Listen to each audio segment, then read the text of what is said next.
Can you guys see my screen? Yeah. Okay.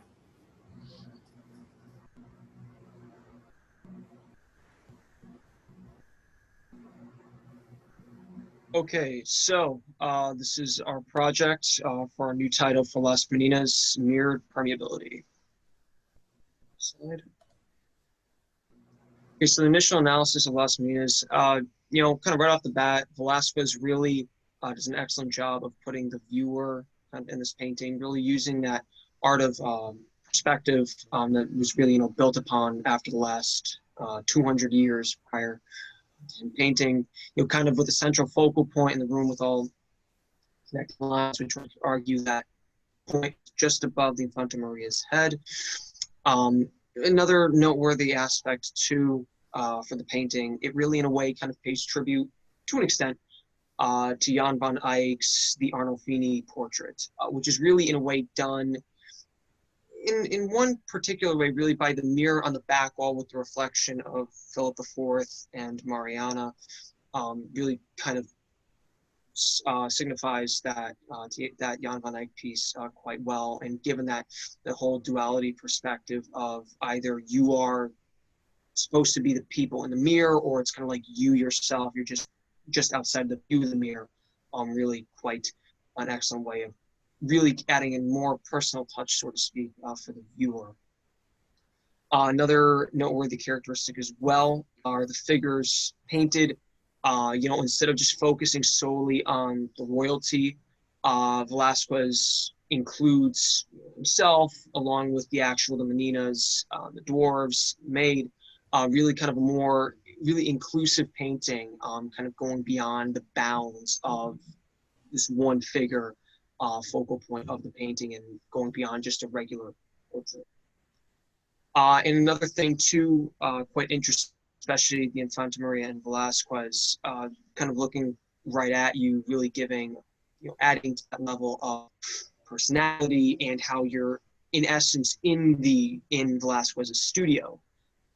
And brings in questions like, you the viewer, are you interrupting, what's going on in his studio, or like are you now the new focal point, so to speak, this new center of attention, if you will, at what would seem to be the back of the room.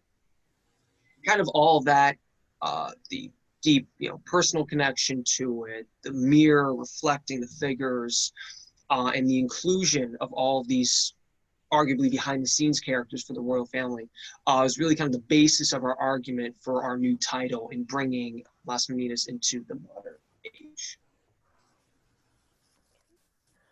Velasquez's artistic career. So in 1629, Diego Velázquez was given his first royal commission for King Philip of Spain, and from then he became the official court painter, and he worked doing that until 1660, which was when he died. He is one of the most successful and influential artists of the Spanish Golden Age, which was in a 100-year period of time that was from 1580 to 1680, with a lot of new artistic activity and achievement happened. He was also an icon for Baroque naturalism, and to describe Baroque, I feel like we use adjectives like grandness and elegance and drama, while naturalism kind of consists of more realistic or true-to-life works. But what makes Las Meninas so revolutionary in comparison to the rest of the works that he did?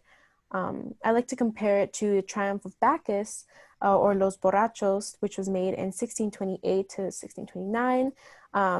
We may actually think that they were made in the same year when it comes to the layout and positioning of the figures, but they were actually 27 years apart. But they both have a couple similarities, like they both have a way of acknowledging the other side of the painting, which would be us, the viewers, like a reflection or mirror. The way the junk man in Los Borrachos holding it with the hat and holding the wine stares out to us is similar to how Marie Barbola, the Spanish court dwarf, stares out to us in Las Meninas. So we may be able to assume that Velázquez uses this tactic to include viewers into the painting and to have it kind of resonate personally. In both paintings, we also see an emphasis of light on the deemed important figures, such as Bacchus in The Triumph of Bacchus and Infanta's Margaret Teresa, as well as both having like surrounding individuals watching them with great attention, like the ladies in waiting, Doña Maria Agostina and Doña Isabel de Velasco, waiting on Infanta Margaret Teresa. So we also know that court dwarves were traded a lot in the 16th and 17th century as gifts to the royals, mainly for entertainment, since they were rare and smaller than most. They were often seen as human pets and disrespected as such. But the way Velasquez actually depicts Barbola and Marie Barbola and Nicolas Bertusato in this portrait is not as a joke or insignificant figure, but as an honorable part of the royal court. And this wasn't really often shown in artworks back in those days. And for my slide, I wanted to focus on the essence of realism within Velasquez's piece. He's created a piece in which he's represented in figure as well as in this unique, naturalistic, realistic style. His contemplative look towards the viewer acknowledges the concept of something other, something that exists beyond the act of painting itself. He's depicted working on his canvas, but his focus is more so on the viewer, as well as a personal reflection is indicated within his gaze. He creates in this moment of reflection, this sense of nobility, the noble art of painting, but also might be alluding to his own importance within the piece, as well as his own importance within the court of Philip IV.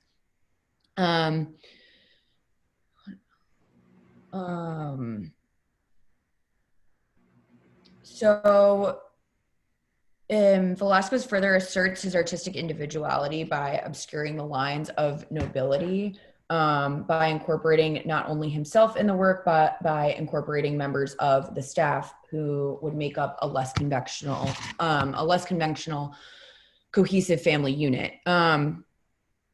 The artistic subjects offered as they're offered up as individuals that appear as if they are all of equal class, which is another element of realism. It commonly depicts working class people, and these working class people were incorporated along with the nobility. An intimate moment in time that incorporates a natural interaction between a quote unquote family made up of members of different classes sets Velasquez apart from the artists of his era, as well as essentially like cements his legacy, so it's permeated through time.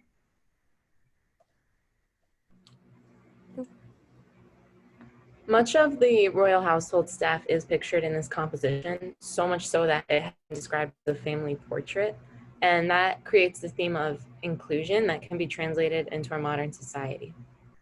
It's a great example of how people today, no matter demographic or class or anything, should be included in our history.